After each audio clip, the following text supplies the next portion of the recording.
वृक्षभर पाणी नाही, कितीकच हापशा झाल्या गावामध्ये पण पाणी लागलं नाही। नदीच्या थडीवर एक हापशी आहे, आताही आहे।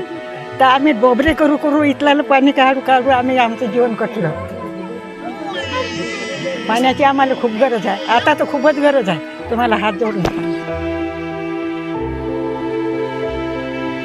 रात्रीच्या वेळी 2 गुंड जर पाणी जर भरलं तर सक्षम पाणी व्हायला, पिण्याचं पाणी योग्य व्हायला नाही तास 2 तास लागतं। निवळ अशा स्वरूपाचं पाणी प्यावं लागतं, त्यामुळे हागवणी आणि याच बोतलमध्ये नाही का शाळेतल्या मुलांना सुद्धा पाणी भरून पाठवावं लागतं। तेच पाणी पिण्यामध्ये चाललेलं आहे। हागवणी आता आमच्याकडे नुकतीच साथ झालेली आहे डेंग्यू मलेरियाची, त्याच्यामुळे नाही का सतत आजारीपणा हा आम्हाला भासवतो वर्षानुवर्ष।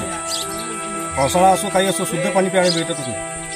आता तर पाण्याची टंचाई आहे, पाणी तर खूप दुरून आणावं लागतं। 5-50 गुंड जमा होतात, त्याच्यात नाही का 100 गुंडाची बायची मागणी राहते, तर गढूळ पाणी भरून आणावं लागतं। त्यामुळे नाही का हागवणीचा त्रास, उलट्या आणि प्रशासनाचं या ठिकाणी सुद्धा दुर्लक्ष।